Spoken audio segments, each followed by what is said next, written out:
Hello বাচ্চো, welcome to biohack NEET প্রস্তুতির জন্য বাংলা ইউটিউব চ্যানেল। তো আজকে ভিডিওর মেন যে বিষয়বস্তু সেটা হচ্ছে কোটিপতি ইডাব্লিউএস।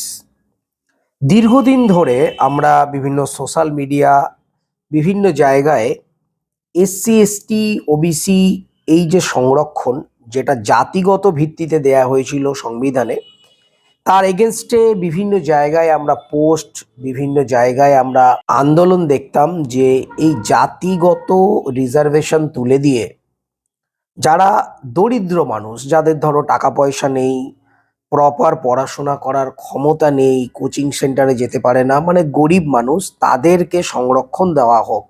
তো দীর্ঘদিন ধরে এই দাবি বিশেষত জেনারেল কাস্টের স্টুডেন্টরা করছিল। যদিও গরিব মানুষ কোনো কাস্ট বেসিসে নেই, গরিব তো সবার ক্ষেত্রেই আছে। যাই হোক, যেহেতু এসসি এসটি ওবিসি আলাদা করে রিজার্ভেশন পায়, সেই কারণে সাধারণ মানুষজন, বিভিন্ন মিডিয়া, সব জায়গাতেই আমরা দেখতাম বলতো গরিবদের জন্য রিজার্ভেশন চালু করা উচিত। এরপর সুপ্রিম কোর্টে কেস যাওয়ার পর সুপ্রিম কোর্ট বিচার বিবেচনা করে দেখলো যে যারা অর্থনৈতিকভাবে দরিদ্র তাদেরকে রিজার্ভেশন দেওয়া উচিত। যদিও আমাদের ইন্ডিয়ান যে কনস্টিটিউশন, তাতে করে অর্থনৈতিক দরিদ্র মানুষের জন্য রিজার্ভেশন আইন ছিল না। মানে হিসেব অনুযায়ী জাতিগত ভিত্তিতেই যারা নিচু জাতি তাদেরকেই রিজার্ভেশন দেওয়ার কথা কনস্টিটিউশনে ছিল। কিন্তু সেটাকে পরিবর্তন করে যারা গরিব তাদের জন্য একটা রিজার্ভেশন অবশেষে ইডাব্লিউএস চালু হয়েছে, তোমরা জানো। এবং আরেকটা জিনিস বলে রাখি, এই ইডাব্লিউএস যে রিজার্ভেশন, এটা কিন্তু শুধুমাত্র জেনারেলরা পায়। আপার কাস্টের যারা গরিব তারাই কিন্তু ইডাব্লিউএস পায়। কোনো এসসি এসটি ওবিসির যারা গরিব তারা কিন্তু এই ইডাব্লিউএস এর মধ্যে আসে না। ইডাব্লিউএস মানে ইকোনমিক্যালি উইকার সেকশন। যদিও ইডাব্লিউএস 10% চালু হয়েছে, বিভিন্ন শিক্ষা বলো, স্বাস্থ্য বলো, চাকরি বলো, সব ক্ষেত্রেই এই ইডাব্লিউএস এর যে স্টুডেন্ট তারা ইদানিং সংরক্ষণ পাচ্ছে। কিন্তু তবুও তোমরা এখনো সোশ্যাল মিডিয়া খুলে দেখবে যে সবাই আন্দোলন করে যাচ্ছে, পোস্ট দিয়ে যাচ্ছে যে গরিবদের জন্য সংরক্ষণ দেওয়া উচিত। তারা কি এটা জানে না গরিবদের সংরক্ষণ তো দিয়েছে গভর্নমেন্ট?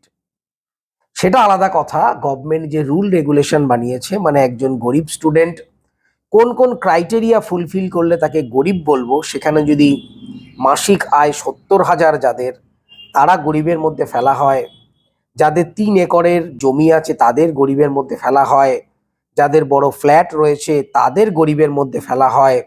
তার দায়িত্ব সরকারের। তাহলে সরকারের কাছে গিয়ে তারা বলুক যে ইডাব্লিউএস এই যে রিজার্ভেশন দেওয়া হচ্ছে, প্রকৃত যারা গরিব তারা কিন্তু ইডাব্লিউএস রিজার্ভেশনের সুবিধা পাচ্ছেই না, কিন্তু এই ইডাব্লিউএস রিজার্ভেশন গরিবদের জন্য। তাহলে গরিবদের জন্য রিজার্ভেশন, সেটা বড় লোকেরা খেয়ে নিচ্ছে, স্পষ্ট কথা। যদি না হতো তাহলে নিট ইউজি এবং পিজিতে কোটি কোটি টাকা খরচা করে বেসরকারি কলেজে সিট ইডাব্লিউএস রিজার্ভ ক্যান্ডিডেটরা কিনতে পারতো না। এখনো মানে 10% ইডাব্লিউএস রিজার্ভেশন দেওয়ার পরেও অনেকে আছে তারা জানেই না, তাদের কোনো ধারণাই নেই। অনেকে আছে তারা জানে কিন্তু কথাটা ঘুরিয়ে দেওয়ার জন্য এখনো বলে যায় যে গরিবদের রিজার্ভেশন দেওয়া হোক।